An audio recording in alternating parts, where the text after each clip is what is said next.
Okay, good morning, everyone. We are getting ready to start our chapter 6.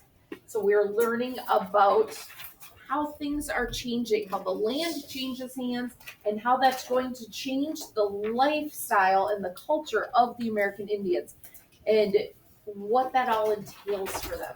So to start us off, let's look at our first key term, the Westward Expansion. Who can tell me what Westward Expansion means? Katie. During the 1800s, the movement of settlers and immigrants from the eastern United States to the Midwest and to the West. So it's during the 1800s. Remember, the fur trade was happening in the 1700s into the 1800s. What big event happened in this land in 1776? What is the big defining thing that happened? Was it the Louisiana Well, Kira? American Revolution? The American Revolution. So we become our own country.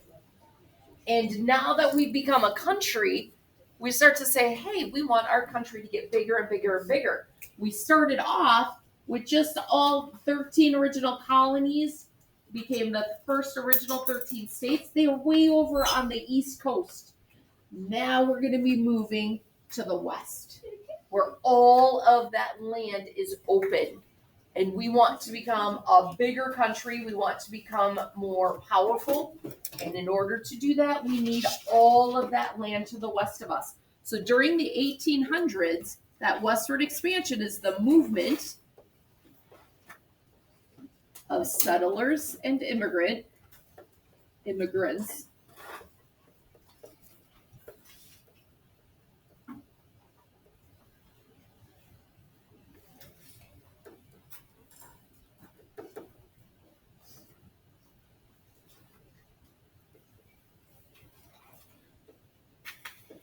from the eastern United States, so where those first colonies were,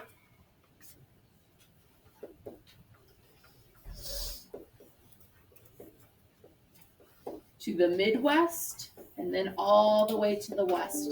So the Midwest is where Minnesota is, all the way out to the west where California is. So they want to, we're going to learn about manifest destiny, how the United States is saying we should go from sea to shining sea, from coast to coast. All that land should be the United States.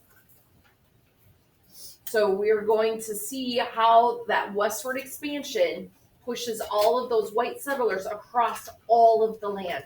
Kira. Doesn't this count as the war with Mexico, the border drawing with Britain, related to the border from Canada and USA?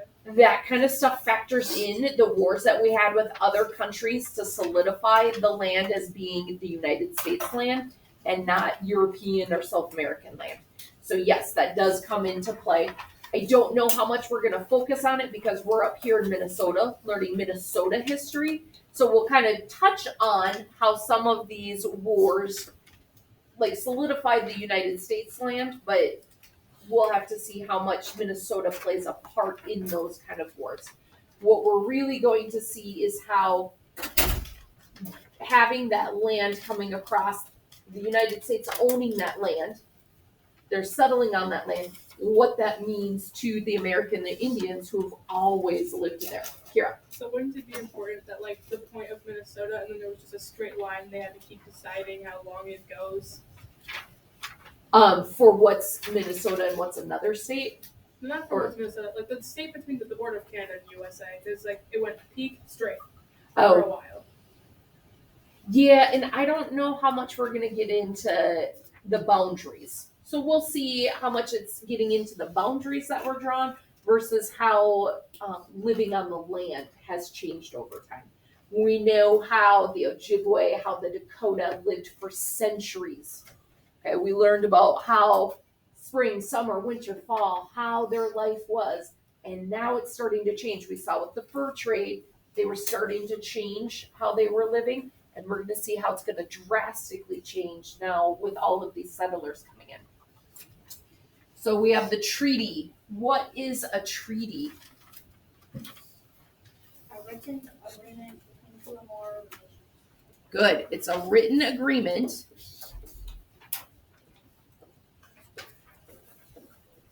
between two or more nations.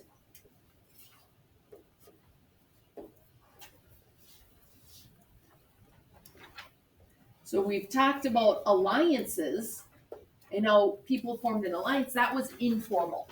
That was, hey, let's be friends. Let's help each other out. Now we have treaties. This is a formal agreement. It's written down. This is how we're going to act and what we need to do with each other. So it's a written agreement. What we're going to be focusing on is between the United States, the nation of the United States, and the different Indian nations, and the treaties that we formed with them so we could coexist and live together in the same space. Because everybody wants to live in that land. How are we going to do it? So we're going to learn about the different treaties that were drawn up. We're going to learn if one side benefited more than the other side. We're also going to see if people held their end of the treaty, if they followed that treaty, or if they broke the treaty and went against what they said they would do. Ratify. What does it mean to ratify, Paisley? To approve something formally. Yeah, to approve it formally. So we can't just say, well, Paisley said that we should do this, so we're going to do it.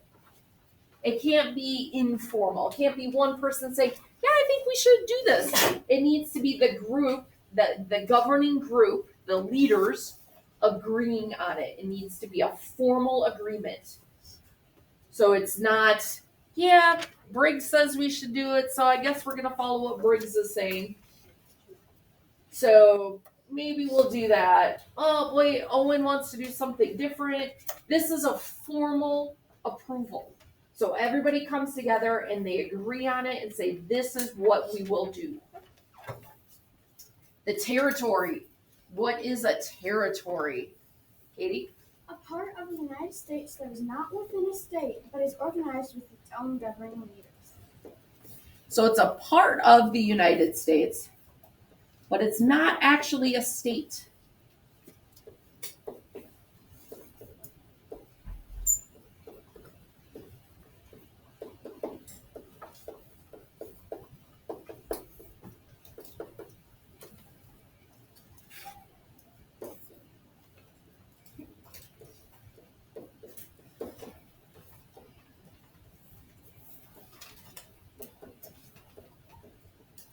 It's organized with its own governing leaders. So when the United States very first started, we had those 13 original colonies became the 13 original states. They were way over here on the East Coast. We had all of this land to the west. That became territories. As we started spreading out, we started getting those different territories. They're not actually states yet. It's places that the United States wanted and started taking over. They had not become states yet. Now, all of this land from the East Coast to the West Coast are states. There are 48 states there. Then we have Alaska and we have Hawaii. Those are our 50 states. Do we have any territories left? All of the land is taken up. Do we have any territories? Nathan? Puerto Rico. Puerto Rico is a territory. Any other territories?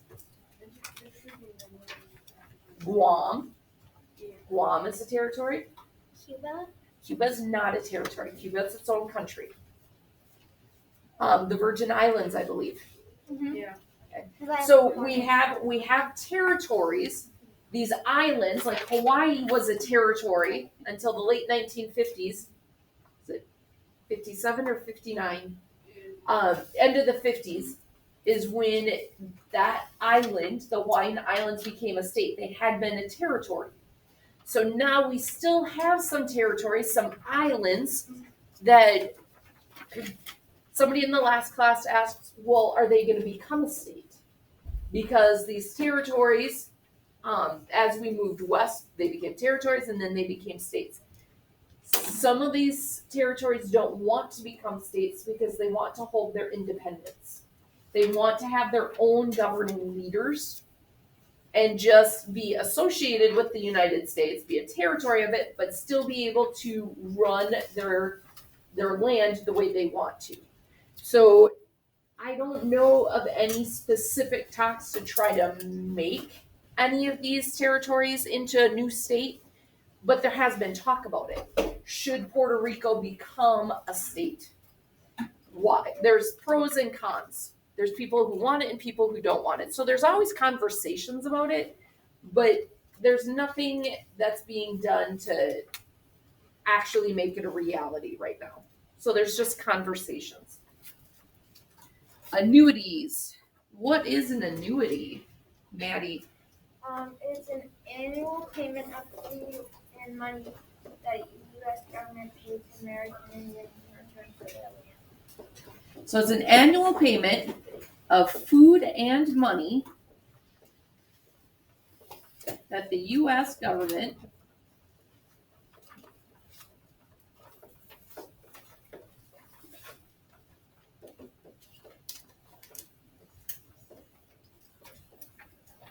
paid to the American Indians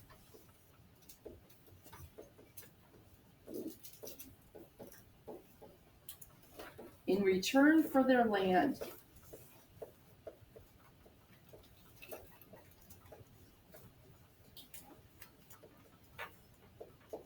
What does that mean for the American Indians? Think about what this actually is talking about. It's a payment of food and money from the U.S. government to the American Indians for their land. So what does that mean for the American Indians, Katie? That they don't have as much land anymore because They don't have the land anymore because they sold their land for food and money. So where do they live? They don't have land anymore. They used to follow the buffalo around. They would go where the buffalo was. They'd go where the food was. In the winter, they would go to the pine forests. In the summer, they followed around. They would go to where they could farm. Now what, Kira? Wouldn't they just like adapt to USA traditions, like actually live in a house since they've been given food and money? That's a great thought. And that's actually one of our words we're going to be talking about. Kira's saying, wouldn't they just live the way the white settlers lived? Have a house, get a job. Is that the way of the American Indians?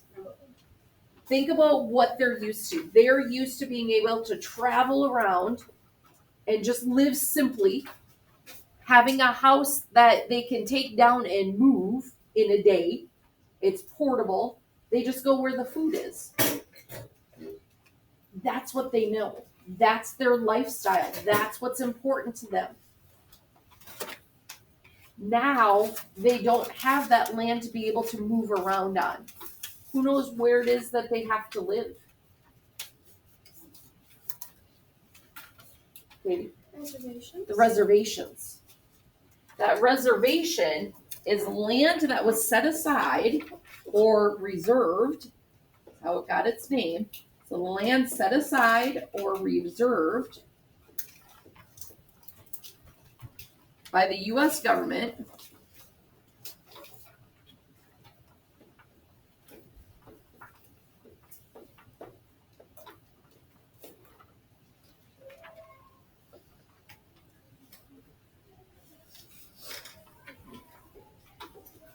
for use by an American Indian group.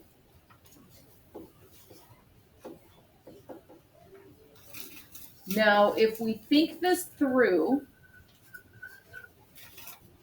what kind of land is the U.S. government going to be giving to the American Indians? Are they going to be giving them the best pieces of land that where all the buffalo live and there's the lakes so they can fish? Are they going to want to give them the best pieces of land? No. No, they're going to want to keep it for themselves. They're going to be a little bit greedy about that and say, oh, we don't like that land over there. You can have that. We'll give you food so you don't have to worry about going hunting. You don't have to worry about finding your food. We'll just give you some food. So you're going to live over here. Kira asked, well, why wouldn't they just live with the white settlers? What do you think the white settlers thought of the American Indians, Nick? I thought they were okay, but they weren't the best. Yeah, some of them didn't even think that they were okay. They thought, ooh, these American Indians, they're savages. They don't have any technology. They're not as good as us because they live differently. So because they lived a lifestyle where they didn't want the beaver hats to show that they were all wealthy and powerful, they thought, you're no good. We're better than you. We don't want you living with us. So it wasn't that so much that the American Indians wanted to live with them. They couldn't because the white settlers didn't want to live with these strange people who do things differently. They thought they were better than them. Kira? Wasn't it also a racism issue? Yes. They looked differently because the American Indians had the darker complexions. So there's a lot of racism that went on with that, a lot of stereotypes, a lot of not understanding because somebody is different and does things differently. They thought that meant that they were less than, that they were not as good. Leah.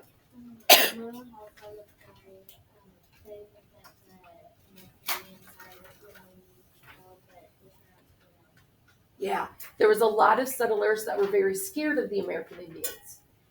Why do you think they were scared of the American Indians? Maddie? Because the stereotypes that people think about them. Where did the stereotypes come from? Um, Why did they think the American Indians were scary people? What kind of things might have happened, Nick? they thought they were savages. Because why? They hunted buffalo. They hunted buffalo. They also tried to protect themselves, tried to protect their way of life. So some American Indian groups saw these white settlers coming in and they fought back against them. They tried to protect themselves because they could see change coming. They could see that we don't want to live on this tiny piece of land and have to have a house where we're tied to all year round.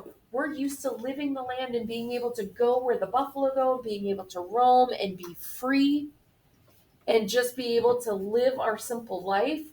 And now they're saying we can't do that. So they are fighting against these settlers coming in.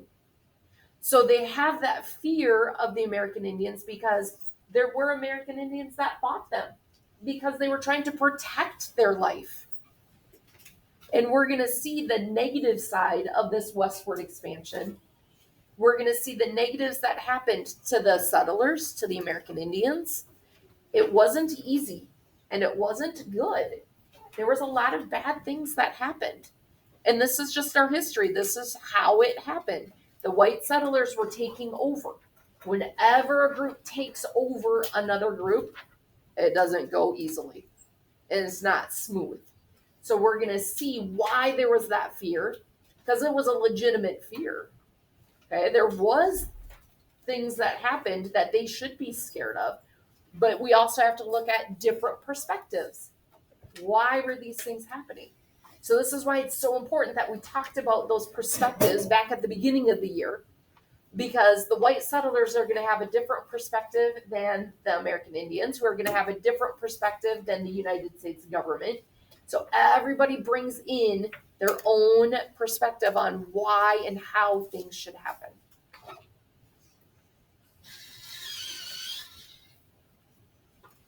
Our next word is a debt. What is the debt, Tristan? Debt is something that's owed to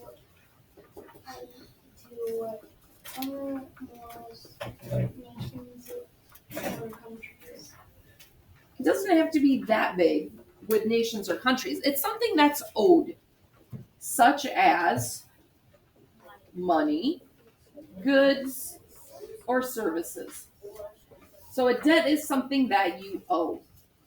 You could owe it to a person, you could owe it to another country. So it doesn't matter who it's owed to, it's something that's owed. And our last one comes back again to what Kira had brought up about why didn't the American Indians just live in a house with the white settlers? That's called assimilation. Assimilation is when you adopt the values and habits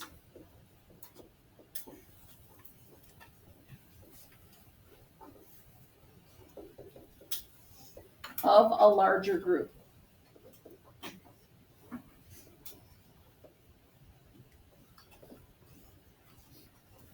A lot of times when immigrants come over here to the United States, they assimilate into our society. They take on the habits, they take on the values of the people that are living here. What's the flip side of it, Maddie? That's not what they used to. It's not what they're used to. They're losing their culture. They're losing the way that they are used to living. They're having to change who they are. So think about those values that we learned about from the Ojibwe and the Dakota, about the generosity, their kinship, about those strong ties that they had with one another, how they treated one another. They didn't care about having the best of the best, and I have all the food, so I'm going to survive the winter, but my neighbors are going to starve. That's not how they lived. They shared, they were generous, they shared everything. And now you have these white settlers coming over who cared about money and prestige. They wanted those beaver felt hats because they wanted to show that they were powerful. That's not what was important to the American Indians. So some of the, not everybody, not all of the European settlers were like that, but they had different values. They wanted their piece of land that they could live on and own and stay there their entire life. And the American Indians were saying, we want to be able to move around. We weren't made to just sit in one place. We want to be able to follow the buffalo. We want to be able to go to our summer land and go to the maple trees in the spring. They want to be able to move around and not be confined to one place. Some of the fur traders loved that lifestyle. They were Europeans coming over, and they understood where the American Indians were coming from. This is great. We get to move around. We get to go to the different places. We get to explore. So they were assimilating more to the American Indian lifestyle. But that's because there were more American Indians here than there were fur traders. Now with the white settlers coming over, there's more people who want to settle down and just stay in one place. My personality would not be able to handle just moving around and not having one place. I like my routine. I like knowing what's going to happen every day. I like knowing that where I'm going to be next year, where I'm going to be in 5 years. That's me. So I would fit in really well with the white settlers. Whereas there's some people who like to move around. My niece is a traveling nurse right now. And she's out in Washington State for 3 months. And then she's going to go to another state for 3 months. And she's going to be moving around the whole country, just exploring and being able to live in different areas. I could never do that. She's loving it because she loves to be able to move and have that freedom. So different people like different things. The American Indians liked being able to move around. That was their culture. And telling them, oh, you need to assimilate and settle down and live this way is making them lose who they were.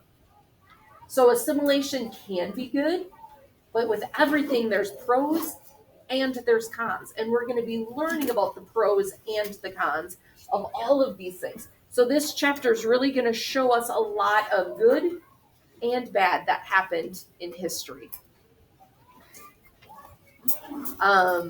Any questions or thoughts that have come up as we talked about this, Maddie? Well, I just think it's hard to sit in the same. Like personally, I like to move around, so I think it would be hard for me to just go to just staying in one place. Yeah. And some people are like, "Ooh, I really liked that lifestyle." There's, like I said, there's pros and cons. Everybody has their own things that they want. But with that, I'm going to say goodbye to my friends at home and hope that you have a good day. We're going to stop the recording and we will see you later.